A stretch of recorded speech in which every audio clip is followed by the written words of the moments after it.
Okay, okay, okay, it's me. It's back. I'm back. The Hippie Pastor with show number 16 of the new show. I think you deserve an explanation. You deserve an explanation of why my soon return.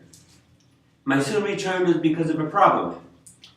I convinced these beautiful women to take a vacation with me for 2 weeks on a deserted island, just us eight. Oh, how I forget how many girls there were, but they were all so, each one was more beautiful than the next one. Look what I forgot.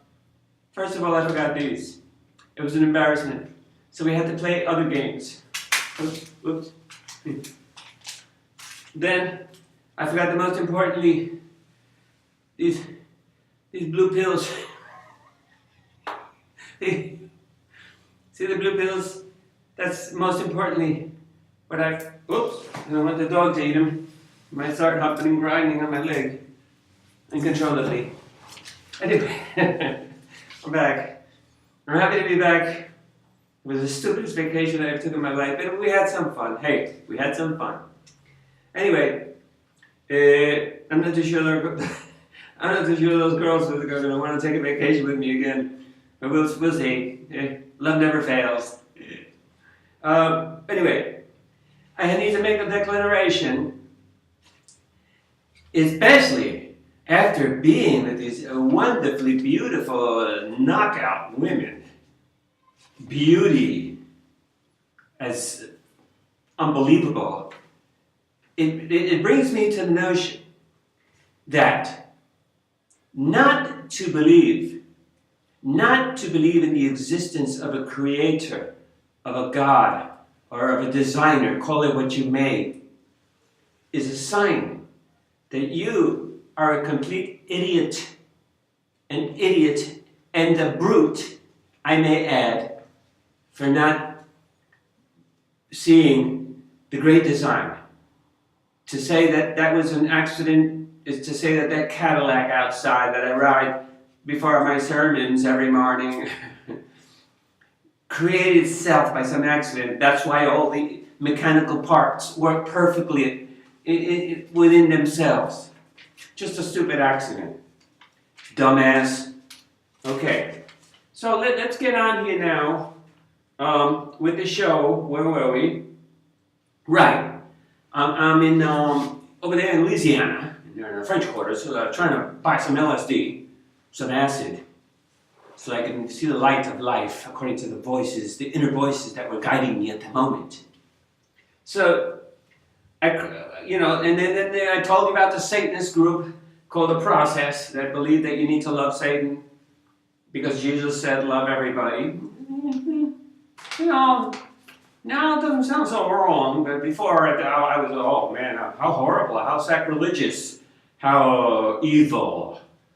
So I crossed the street to rescue this old man that they were taking to their soup kitchen so they can indoctrinate him into the process belief of the loving Satan. And I thought I was doing the right. I was a hero, man. I was a superhero. But the deal is that the desire for the LSD or the thought of it just all of a sudden left. And when I crossed the street, I intervened and I spoke some wonderful words of beauty of Jesus, in my interpretation, as a hippie, not as a church man. Jesus Christ was not a church man. He was not even a Christian. He was a philosopher, probably more Buddhist in practice because he was an action man, he was a spirit man. He wasn't none of these holy roller, self-righteous, fundamentalist Christians, legalistic in laws and condemnation. No, Jesus is a man of love. So I spoke these words, came through me, uncontrollably so, bypassing my brain, and just out of my mouth, out of my heart, directly to this man. And I spoke words of wisdom that he was so flabbergasted and so taken. By then, the dark shadows of the process abandoned the scene and left me alone with the old guy. And then the old guy started crying, and he said he never heard anyone speak such beautiful words of life to him. It touched his heart deeply, to the bottom of his soul. And I don't know where these words were coming. They were just flowing, and it made me high. The preaching, me being used by the Holy Spirit, obviously, and feeding this man with beautiful words made me high. I felt high. I felt stoned, man. I felt stoned, but in a different way, without taking anything. Just really high, man. I felt like I was tripping on acid, to tell you the truth. No lie. Anyway, when that happened, blah, blah, blah, and then, I don't know what got into me, and I told the old man, he was homeless.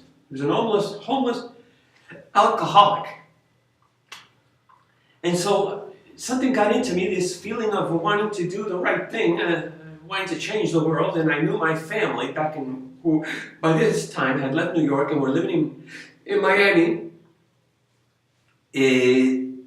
I knew they needed to learn this lesson of sharing with the downtrodden, with the rejects of society, with the people we don't want to see, with the invisible ones, with the lost generation. Because they were my family. They were like middle class, so well-to-do, fine people. So I don't think they could relate it much with the street people, as you're a hippie pastor, because I was a street person myself and a drug addict of sorts. So I decided to bring the old man, to invite him to spend a real Christmas dinner in this rich house, and my family, to spend Christmas with us. Christmas was right around the corner. It was like a week away or something, I don't know. So I called my family from New Orleans, in the French Quarter. I said, hey, look, I called collector. I said, can I bring this friend for the Christmas event to the house? And they said, yeah, you can bring a friend. Okay. Said and done. So we got on the Greyhound bus, and me and this old guy, he was so humble. His name was Clyde. I'm allowed to say it, old man Clyde. And he was so humble that he did not want to embarrass me. And so he went and sat in the back of the bus. I told him, don't sit in the back, don't get in the back of the bus there, Clyde. But he insisted on getting in the back of the bus. I sat in the middle of the bus. He didn't want to embarrass me or whatever or whatnot, or maybe ruin my chances of picking up a chick. I was pretty decent looking back then. Don't know what happened. A couple of storms and a few hurricanes.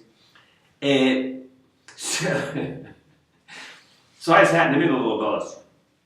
That night, ladies and gentlemen, I had this dream, this incredible, life-changing dream. I've got to run. Stay tuned for show 17, because you, my friend, do not want to miss the dream that I had. I love you with much love, with the love of God, with the love of Mother Nature. Be blessed. Thanks for listening.